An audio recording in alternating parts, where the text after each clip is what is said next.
Namasté. C'est Maryse de Diva Yoga et ça me fait plaisir de vous accueillir aujourd'hui dans cette nouvelle vidéo où nous parlons souplesse. 4 types d'étirements pour augmenter facilement votre souplesse. Et j'ai avec moi Jacqueline. Bonjour Jacqueline. Bonjour Marie, ça me fait plaisir d'être là. Bien, moi aussi, merci beaucoup. Jacqueline va faire la démonstration des postures. Donc, je vais expliquer chacun des types d'étirements et on va voir un exemple pour chacun de ces types d'étirements. C'est Jacqueline qui va les faire, qui a gentiment accepté de faire ces postures. Donc, le premier type d'étirement, c'est un type d'étirement qu'on voit souvent en yoga. C'est un type d'étirement qui nous permet de retrouver la longueur naturelle de nos tissus. Donc, lorsqu'on se réveille, par exemple, le matin, ça va être un étirement qui va être idéal à faire. Et on retrouve dans cette catégorie, le type d'étirement s'appelle un étirement dynamique, donc en mouvement. Et ce type d'étirement, on retrouve, par exemple, les salutations au soleil, où on fait des mouvements, où on est toujours en mouvement, et les échauffements aussi. Donc, ce sont 2 exemples d'étirements qu'on peut faire, qui sont généralement bien connus. Et ce qu'on va pratiquer avec Jacqueline, c'est un étirement dynamique, mais dans la posture du pont. Donc, on va pouvoir voir avec Jacqueline comment faire le pont en dynamique. Jacqueline, je t'invite à t'allonger sur le dos et on va aller dans la posture du pont. Donc, les étirements dynamiques sont vraiment idéaux en cas d'arthrose léger. Là. Si vous faites un peu d'arthrose, c'est vraiment le meilleur type d'étirement pour vous. Donc, Jacqueline, ici, elle a les talons sous les genoux, ce qui est parfait. Ensuite de ça, tu peux te centrer, être présente à ta respiration. Et on va utiliser une posture du pont qui est très intéressante avec les bras qui vont au-dessus de la tête. Donc, lorsque tu es prête, je t'invite à inspirer. Lève les bras au-dessus de la tête, soulève le bassin, pousse le bassin vers le ciel. Et à ton expiration, tu redescends. Et au rythme de ta respiration, continue le mouvement. Donc, la longueur de votre mouvement va dépendre de votre respiration. Et ce qui est intéressant ici, c'est que vous êtes toujours en mouvement. Donc, on n'est pas statique, c'est un étirement dynamique. Si vous faisiez la salutation soleil, vous y allez en poursuivant et en continuant. Magnifique. Il y a toujours une petite pause à la fin de l'expiration. Prends la pause et ensuite à l'inspiration, tu repars. Il y a toujours une petite pause à la fin de l'inspiration. Pousse les hanches un peu plus vers le ciel. Excellent. Magnifique. Garde les bras longs. Très, très bien. Je t'invite à faire une dernière respiration à ton rythme. Pousse les hanches. Ouvre le cœur. Très bien. Et expire, laisse tout aller, tout ce dont tu n'as plus besoin. Superbe. Et ressens les effets sur ton corps. Donc, c'est notre premier type d'étirement, un étirement dynamique. On a aussi d'autres types. Au total, il y en a 4. Donc, ça, c'est notre premier. Le deuxième type d'étirement, c'est l'étirement passif. Donc, un étirement tout en douceur. Les postures restauratrices font partie de ce type d'étirement. Les postures où on reste dans une position, mais sans bouger, sans aller trop loin. Donc, avec Jacqueline, ce qu'on va faire, c'est le pont encore, cette fois-ci supporté.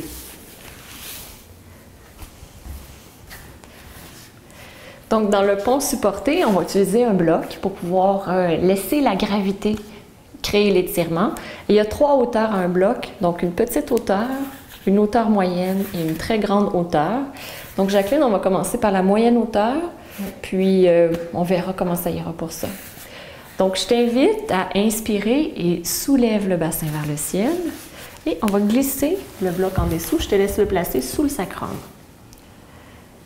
Et même quand on est dans la posture passive, recule les talons un peu jusqu'à mon pied ici, un peu moins. Un petit peu plus, parfait. Excellent. Donc, tu pousses les pieds dans le sol, garde le cœur bien ouvert. Et ce type d'étirement est très intéressant pour aller étirer les muscles profonds. Donc ici, ce qu'on va surtout étirer, c'est les muscles des hanches, mais pas juste les muscles au niveau du psoas et du quadriceps, mais vraiment les petits muscles à l'intérieur de la hanche. Donc ça va être très, très intéressant pour ça. Et tu peux expirer, fermer les yeux, profiter du moment. Je suis très bien, cette posture-là. Génial. Et garde ton cœur ouvert. Donc ici, rouvre, c'est ça, excellent. Tu peux pousser les épaules un peu dans le sol, juste un peu.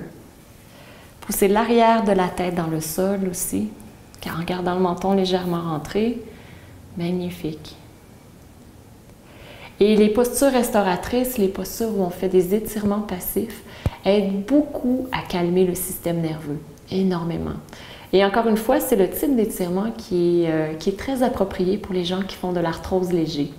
Les deux autres types d'étirements qu'on va voir ensuite ne sont pas du tout appropriés pour les gens avec de l'arthrose. Donc, si vous faites de l'arthrose, vous y allez en posture restauratrice ou encore vous y allez en posture dynamique, qui sera le mieux pour vous.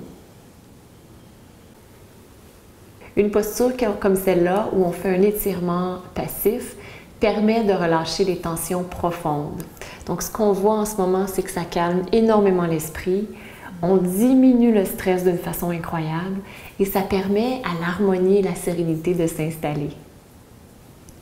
Donc, Jacqueline, je t'invite à contracter un peu plus les muscles. Oui, pousse les hanches vers le ciel et on va enlever le bloc. Et avec contrôle, je t'invite à expirer et à abaisser le bassin vers le sol. Magnifique. Et tu peux relâcher tranquillement.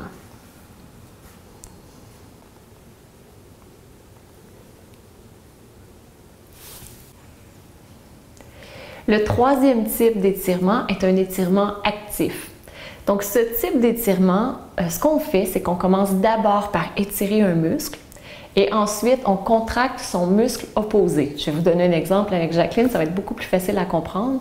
Donc, ce que ça fait, c'est que ça envoie un signal au cerveau pour dire au muscle qui est en train de se détendre, de s'étirer encore plus. Des trois types d'étirements qu'on vient de voir jusqu'à maintenant, c'est celui qui est le plus efficace parce qu'on va amener l'étirement encore un peu plus loin. Donc, la posture qu'on va prendre est une posture très, très simple. C'est le bâton, Dandasana. Et je t'invite à prendre la posture du bâton. Donc, on enlève la chair des fessiers pour vraiment sentir les ischions, les petits os des fesses bien au sol. Et prends une posture de bâton relax, détendu. Les épaules en arrière, le menton légèrement rentré avec le dessus de la tête vers le ciel. Et maintenant, ce qu'on va faire, ça c'est ta posture où il y a peut-être un étirement que tu sens à l'arrière des cuisses. Presque pas. Presque pas. Donc, là, ce qu'on va faire, c'est qu'on va activer les muscles qui sont opposés. Donc, en ce moment, on est en train d'étirer les ischio-jambiers. Et là, on va contracter les quadriceps. Pour contracter les quadriceps, pousse les talons vers l'avant. Contracte le quadriceps ici. Maintenant, est-ce que tu sens un étirement à l'arrière? Oui. Alors que tout à l'heure, il n'y en avait aucun, il n'y avait rien. Donc, si vous avez peu de flexibilité, vous allez voir un impact encore plus grand. Jacqueline, elle a déjà beaucoup de flexibilité parce que ça fait quand même plusieurs années que tu fais du yoga maintenant. Donc, juste en faisant ça, tu vas chercher un étirement plus profond. Oui. Donc là, pousse les talons et je t'invite à ramener les orteils vers toi. On vient de contracter encore plus les quadriceps. Oui. Est-ce que tu sens encore plus un étirement? Oui. Donc, il y a toujours une façon où on peut aller chercher un étirement de plus en contractant encore plus. Si tu contractes vraiment ici, là, le plus que tu peux, oui, l'étirement en dessous va être encore plus puissant. OK. Donc, ça, c'est le principe de l'étirement actif. On reste dans une posture, on est stable et c'est là où on va chercher beaucoup de souplesse. Mais en même temps, comme on contracte le muscle qui est opposé, on va chercher aussi de la force.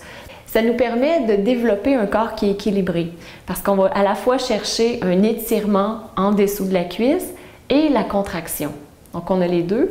Et dans d'autres postures, on va faire le contraire. C'est toujours important d'avoir des postures qui s'équilibrent entre elles ou encore qui vont à l'inverse de notre tendance naturelle.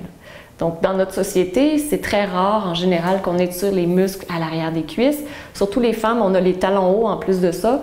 Donc, avec les talons, on réduit encore plus la longueur des muscles à l'arrière des cuisses. Et pousse les mains dans le sol.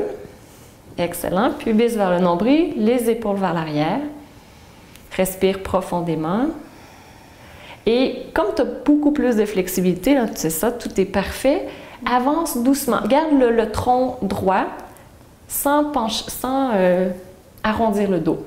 En gardant les talons actifs, les épaules vers l'arrière, garde ton dos très très droit et avance uniquement au niveau des hanches. Le maximum que toi tu peux, même si ça avance de 1 mm, pour sentir encore plus ton étirement.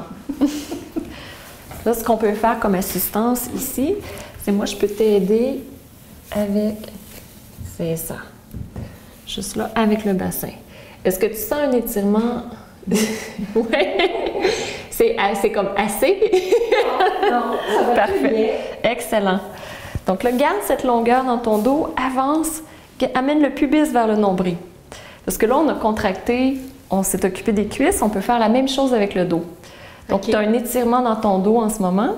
Si on contracte le bas du ventre, il va y avoir un étirement encore plus profond. Donc, contracte, puis là, on va pouvoir voir probablement que tu vas avancer peut-être un tout petit peu. Mais toi, tu dois sentir à l'intérieur, c'est comme si tu avançais beaucoup. Oui.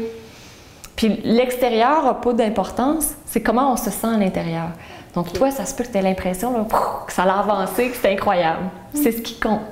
Donc, c'est le principe de contracter le muscle opposé pour aller dans un étirement actif. OK. Ça semble pas, mais dans cette posture, il fait extrêmement chaud lorsqu'on la prend d'une façon très appropriée. Donc, Jacqueline, est-ce que tu peux témoigner qu'il commence à faire chaud? Il fait très chaud. C'est une posture qui semble être d'une simplicité.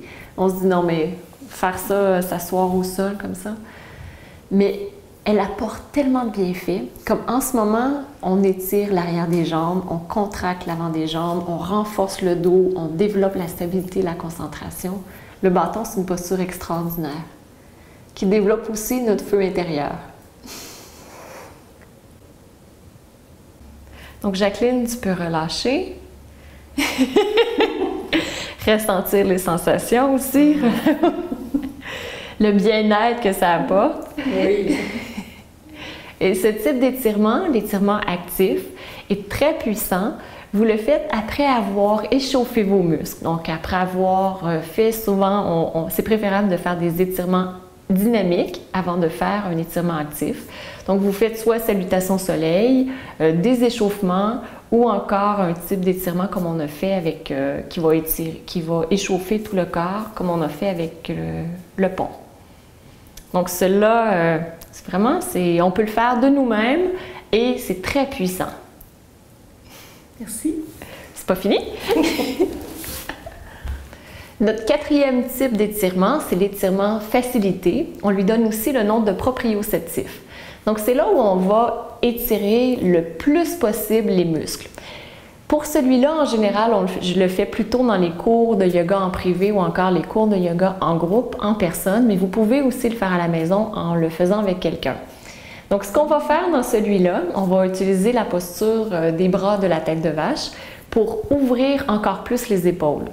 Et ce qu'on fait, c'est que, vous allez voir, je vais vous le démontrer, mais vous prenez la personne qui pratique la posture, prend sa posture, et ensuite, au lieu d'aller dans la direction où elle irait en temps normal, donc si je prends par exemple tête de vache, je vais plutôt pousser le bras vers l'intérieur. Dans ce cas-ci, moi je vais mettre mon bras et Jacqueline va pousser vers l'extérieur. Donc c'est comme si elle essayait d'amener son bras vers l'extérieur. Et ce que ça fait, c'est qu'il y a un signal qui est envoyé au cerveau qui lui dit « Allez, relaxe beaucoup ». Donc, lorsque vous relâchez, il y a une profonde relaxation qui s'installe et un étirement qui s'installe aussi. Lorsqu'on fait ce type d'étirement, c'est recommandé de le faire seulement une fois aux 48 heures et de le faire uniquement pour un groupe de muscles donnés. Donc, dans une même pratique de yoga, vous ne faites pas à la fois les jambes, le ventre et les épaules, vous faites seulement un type et les effets durent pendant 48 heures. Donc, après avoir fait ce type d'étirement, l'étirement facilité, le lendemain, vous allez probablement être encore plus flexible que ce que vous étiez la veille au niveau du groupe musculaire que vous avez ciblé. Donc, on va utiliser la tête de vache et j'aimerais ça que tu utilises le côté qui est le plus difficile pour toi. Oui. Donc, si tu peux te tourner, on va montrer les bras. C'est ce côté-ci. Oui. Donc là, ici, on peut voir, là, prends ta posture comme tu la prendras en temps normal. Tu peux plier tes jambes aussi si tu veux, pour être vraiment confortable dans le bas de ton corps et pour pouvoir pousser les ischions, avoir le dos très, très droit et long. Donc là, on peut voir, ça se joint presque. Il y a quelques centimètres qui font en sorte que ça ne se rejoint pas. Et on va pouvoir voir comment ça va se produire. Donc, comme je le mentionnais tout à l'heure, je vais demander, je mets ma main sur le côté, en haut, sur le côté en bas, et je vais demander à Jacqueline, Jacqueline, pousse vers l'extérieur environ 10% de ta force et reste en contact avec ta respiration. Garde le dos très droit, pousse le dessus de la tête vers le ciel et respire profondément. Et à nouveau, pousse encore vers l'extérieur, très bien.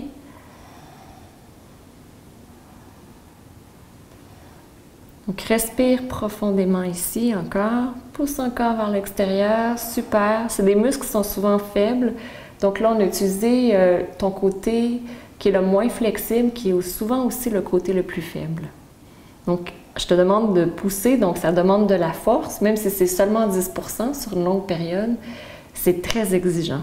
Donc, inspire, allonge tout ton corps et à l'expiration, laisse aller. Très bien. Et ici, comme ça, pour remonter. Magnifique. Donc, je ne sais pas si on peut voir, mais son bras, alors que tout à l'heure, il était à peu près ici, et c'est tassé vers l'intérieur et la même chose avec le bras en bas. Donc, tu peux inspirer et lever les bras de chaque côté pour relâcher. Très bien. Et si tu veux te retourner, pour peut-être dire à la personne qui regarde, qu'est-ce que ça fait pour toi? Là, tu peux voir la différence en plus entre les deux côtés, puis c'est ton côté qui est le moins flexible. Donc, comment tu te sens en ce moment? Je me sens très bien. Je sens qu'il y a eu une ouverture au niveau du cœur. OK. Puis, c'est très plaisant de voir l'épaule, les deux mains qui se touchent. Le côté, oui, je le fais, mais pas de ce côté-là. Donc, je vais le pratiquer encore plus souvent.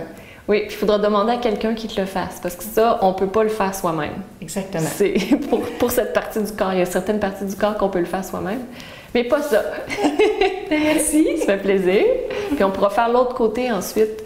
Mais pour toi, là, c'est important de développer surtout le côté. De l'autre côté, tu peux le faire normalement. Oui. Puis de ce côté-là, faire plutôt l'étirement facilité pour pouvoir retrouver un équilibre dans ton corps. Merci. Donc, c'était les 4 types d'étirements que vous pouvez faire. C'est de l'information vraiment très, très intéressante si vous cherchez à devenir plus souple, à avoir plus de souplesse. Vous allez pouvoir utiliser l'un ou l'autre selon ce qui est préférable pour vous. Donc, si vous avez besoin d'étirer plutôt, de retrouver votre flexibilité naturelle, vous faites l'étirement dynamique. Si vous avez besoin d'étirer les muscles internes, les muscles profonds, à ce moment-là, ce que vous utilisez, ce sont les étirements passifs. Lorsqu'on cherche à avoir plus de souplesse d'une façon qui soit rapide, qu'on peut faire nous-mêmes, on y va plutôt dans l'étirement actif. Et lorsqu'on veut vraiment y aller à fond, une fois aux 48 heures, là, on peut demander à quelqu'un pour pouvoir nous aider de faire les étirements facilités. Donc voilà, ça complète cette capsule et je vous invite à vous inscrire à Diva Yoga. Le site, c'est www.diva-yoga.com et ça, ce n'est qu'un très petit échantillon de tout ce qui est offert sur le site. Il y a des conseils, des astuces, des séances de yoga en vidéo. Vraiment, il y a énormément d'informations. Inscrivez-vous, vous allez avoir énormément d'informations pour pouvoir soit débuter votre pratique de yoga, l'approfondir ou encore même enseigner le yoga. Je vous souhaite une superbe journée et on se retrouve très bientôt. Namasté. Namasté.